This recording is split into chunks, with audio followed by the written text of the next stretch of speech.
conservative new media viewers and Jeremy Lin fans around the world, wow, was that an awesome game or what? Yeah, I know Houston lost 113 to 110 to the defending world champions Miami Heat tonight in Houston, but man, that was an awesome game to watch. And I mean, you saw everything tonight.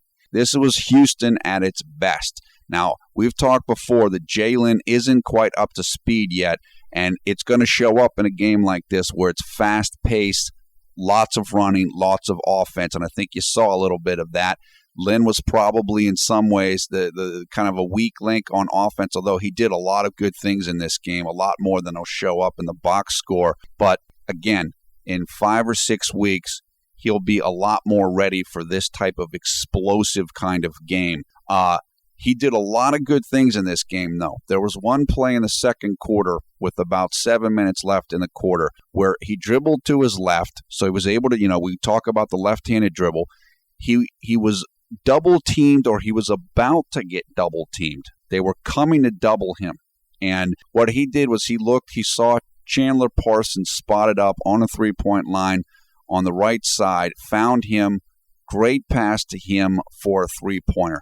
That's exactly what Lin needs to be able to do. We have talked before and said, look, when Jeremy Lin gets to his best, he is going to be able to beat double teams, and he's going to be able to dribble to his left and make plays off of that. And that's exactly what that play was, and it was great.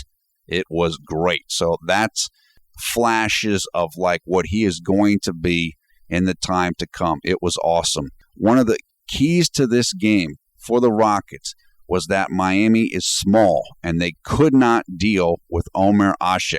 They just couldn't deal with him. He was killing them on the inside with rebounds and with his offense. I mean, the guy scored 19 points tonight, and we talked before about how close he was, how close he is to being able to score, and he was able to convert some of those tonight. When Omer Asik is able to consistently give this team 12, 15 points or so, they're going to be a totally different team.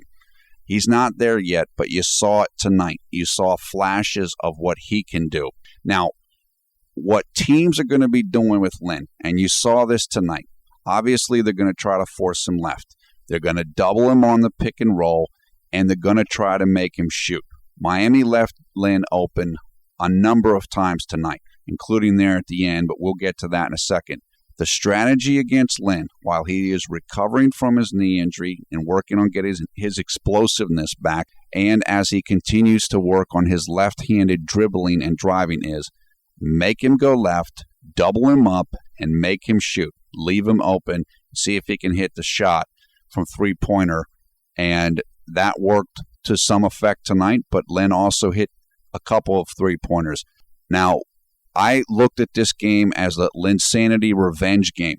And why do I say that? Because if you remember, during the first run of Linsanity 1.0 next year, when he was dominating everything, it was Miami that stopped him and shut him down when he was playing for the New York Knicks.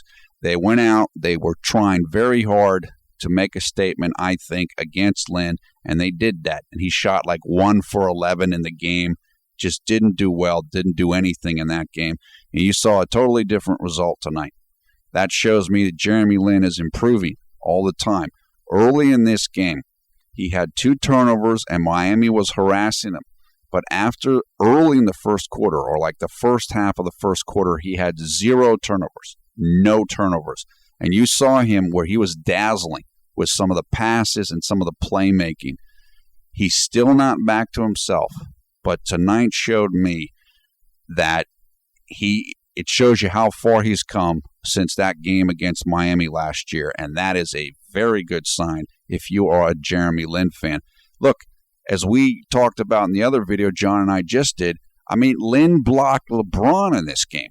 I mean, Lin was isolated with LeBron one-on-one on the right side of the floor, played great defense, and basically blocked LeBron as LeBron was going up for the shot, kind of bringing the ball up to his chest and up above his thing, and Lin blocked him. I've said it before. Lin is a terrific defender, and he was showed that in that play. Now, as far as the last three-point shot, that was a designed play. That play was set up for Jeremy Lin. And what I think happened on that was two of the guys went and they floated over to, I think it was Parsons. They went to double on Parsons. Parsons swung the ball to Lin. What happened on that play was, what I think happened was, Lin was so wide open, there was a driving lane there, and Houston was down by 1 point at that moment. I think they were down 111 to 110. I think Jeremy thought about driving for a second, like when he went up for the shot, and that's why I think he missed that shot so badly. It's like his mind wasn't quite sure, man, should I drive this? But then he's like, figured, no, I got to take the three. He took the three, and again, he missed it, but that's okay. I remember Kobe early in his career airballing shots against the Utah Jazz in the playoffs. That happens. It's a good learning experience. In some ways, it's almost better that Houston lost this game because you learn more from losing than you do from winning. But Houston was in control of this game. They led this game by 7 points late in the fourth quarter. Miami is lucky they won this game, really lucky. And Miami had to shoot 10 of 21 from three-point range to win this game. But the only reason that Miami won this game was because of LeBron James. LeBron James dominated in this game. 38 points, 10 boards, 6 assists. LeBron was hitting jumpers early. If you've watched LeBron very much, and I've watched him pretty much his entire career, when LeBron is hitting jump shots, you're going to have a problem because he's almost unstoppable at that point. LeBron was hitting threes. LeBron was hitting long twos. LeBron was hitting everything. And he got into a mindset in this game. He did not want to lose this game, and he pretty much put the Heat on his back and carried them. And I want to give some credit also to James Harden. Beard carried Houston early in this game. Miami came out and they wanted to crush Houston in this game. You saw them, they went up 22-5.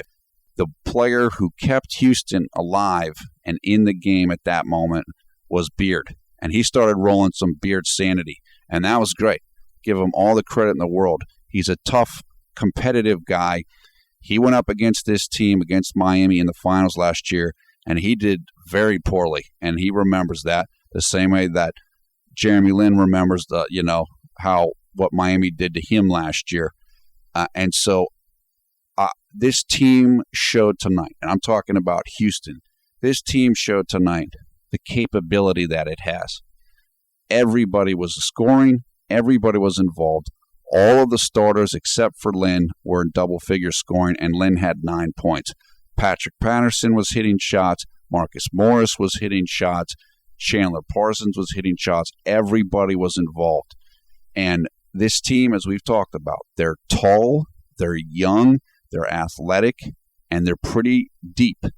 And they love to run. And Miami likes to run, and they almost got run over tonight, did Miami. This was Houston at its best. This is what Houston can be. And I remember telling you guys earlier in the year, I said Houston is going to beat teams they're not supposed to beat. They're going to beat teams that people don't expect them to beat. And that almost happened tonight because they're better and have more skill and ability than what you think they do. Think, this is a young team. They're not that great. Blah, blah. Maybe Harden's overrated. Maybe Lin's overrated. And then you get into a game with them like Miami did. It's like, oh, man, wow, these guys are better than we thought they were. Right. I love this game. I'm not disappointed at all. Yeah, I wish they would have won. They had this game. It kind of faded down the stretch. And what happened was Lin isn't quite ready yet to do the fourth quarter magic that he did last year, like against Philly and stuff. And that's because, again, the last two things to come from him are going to be the shooting and the explosiveness to be able to finish on layups. And he doesn't have that yet. It's coming, but it's not there yet. So that's why you saw him defer so much to Beard down the stretch, except they did run that three-pointer play for Lin. That was designed for Lin. But so Beard, Beard looks selfish. He wasn't being selfish. They were setting up plays for him. they wanted him to do that. Now, that last shot, that last contested three, okay, that wasn't a great shot, but he hits that shot a lot. So when Lin is back up to full power, then you have two closers.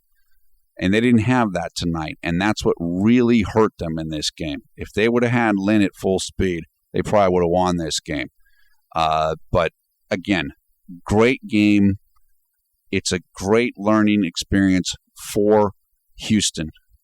And I know Jeremy's going to be down on himself. We'll be covering his post-game remarks later. I'm sure he'll be asked about, the missed three and all that.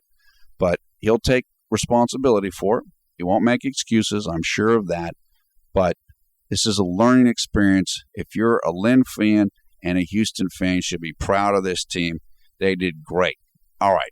Give us your comments below about this game. Thumbs up, thumbs down on this video. Of course, we encourage you to come and join the Conservative New Media Facebook group, over 2,000 members and counting. You'll find a link for that in the video description.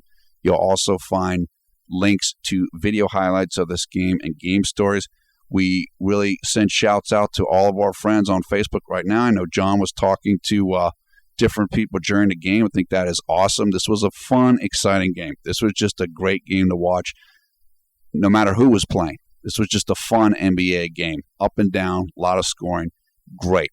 I am Paul F. Villarreal, the NBA expert. You're watching Conservative New Media. We strive to be the #1 YouTube Jeremy Lin fan channel, and we try to cover everything related to Jeremy Lin. We love Lin, and we're big fans of his, just like you guys are. Again, stay tuned. We will be looking for post-game reaction from Jeremy Lin to bring to you guys. So we will be talking to you again soon with that information.